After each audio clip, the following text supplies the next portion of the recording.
दोस्तों, इस वीडियो में हम आयुष्मान भारत योजना के बारे में बात करेंगे। आपने प्रधानमंत्री जन आरोग्य योजना के बारे में जरूर सुना होगा। ये उसी योजना का नाम है। भारत सरकार की ये एक बहुत ही महत्वाकांक्षी स्वास्थ्य बीमा योजना है जो कि हेल्थ से रिलेटेड है। इसे 23 सितंबर 2018 में स्टार्ट किया गया था और ये अभी तक सक्सेसफुली चल रही है। इस योजना का जो पर्पस है वो आर्थिक रूप से जो कमज़ोर वर्ग हैं उन परिवारों को हेल्थ के पर्पस से सेवाएं प्रदान करना है, ताकि हर व्यक्ति को उचित हेल्थ से रिलेटेड जो भी हेल्प है वो सुविधाएं प्रोवाइड की जा सके।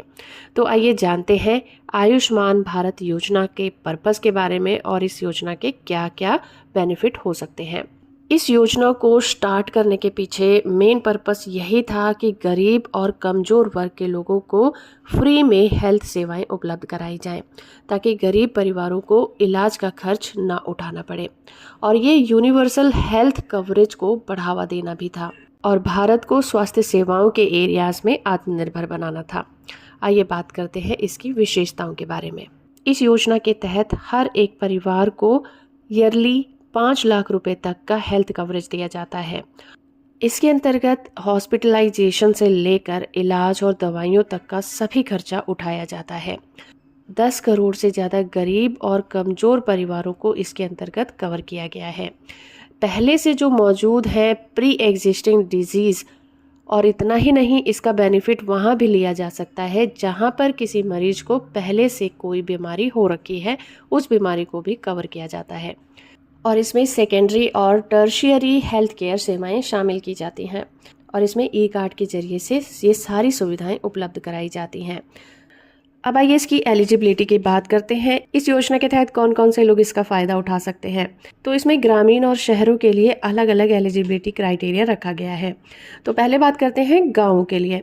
पहले तो जिन परिवारों के पास कच्चे मकान है वो लोग, और जिन घरों में 16 साल से लेकर 59 ईयर्स तक के कोई भी पुरुष यानी कि मेल सदस्य नहीं है, या फिर जिनके घरों में 16 साल से 59 ईयर्स की उम्र की कोई महिला सदस्य नहीं है। जिन परिवारों में अपाहिज लोग हैं उन परिवारों को भी इस योजना का लाभ मिलेगा। इसके अलावा आदिवासी समुदाय के लोग और ऐसे मजदूर जिनके पास कोई भी जमीन नहीं है, उन सभी लोगों को इस योजना का लाभ दिया जाएगा। अब बात करते हैं शहरी क्षेत्रों की। शहरी क्षेत्रों में रहने वाले रेहड़ी और पटरी विक्रेता, रिक्शा चालक, माली, घरों में काम करने वाले नौकर, मोची, सफाई कर्मचारी, कचरा बीनने वाले, प्लम्बर, दर्जी, राजमिस्त्री या फिर दिहाड़ी करने वाले मजदूर, विकलांग लोग या फिर बेसहारा लोग, इन सभी लोगों को जो कि शहरों में रहते हैं उन्हें इस योजना का लाभ दिया जाएगा। और आयुष्मान भारत योजना के जो लाभार्थी होते हैं उनकी सूची SECC 2011 के तहत जनगणना के आधार पर तैयार की गई है और जिन भी लोगों का नाम इस सूची में है वो इस योजना का लाभ ले सकते हैं।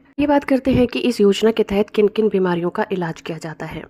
सबसे पहले तो हॉस्पिटल में भर्ती होने के सभी खर्च उठाए जाते हैं, दवाइयों का खर्च उठाया जाता है, उसके अलावा जो भी जांच की जाती है, टेस्ट किए जाते हैं, उसका खर्च उठाया जाता है। साथ में सर्जरी जैसे कि हार्ट की, किडनी या लीवर, इन सभी चीज़ों की सर्जरी का खर्च, कैंसर, डायबिटीज़, किडनी डायलिसिस जैसी गंभीर बीमारियां जो हैं इनका भी खर्च उठाया जाता है। साथ ही साथ मातृत्व सेवाएं जैसे कि नवजात बच्चे की देखभाल करना या फिर सभी आयु वर्ग के लिए स्वास्थ्य सेवाएं प्रदान करना, इन सभी चीज़ों का बेनिफिट इस योजना के तहत दिया जाता है। अब कुछ लोग ये भी जानना चाहते हैं कि कौन सी ऐसी बीमारियां हैं जिनका खर्च इस योजना के तहत नहीं उठाया जाता।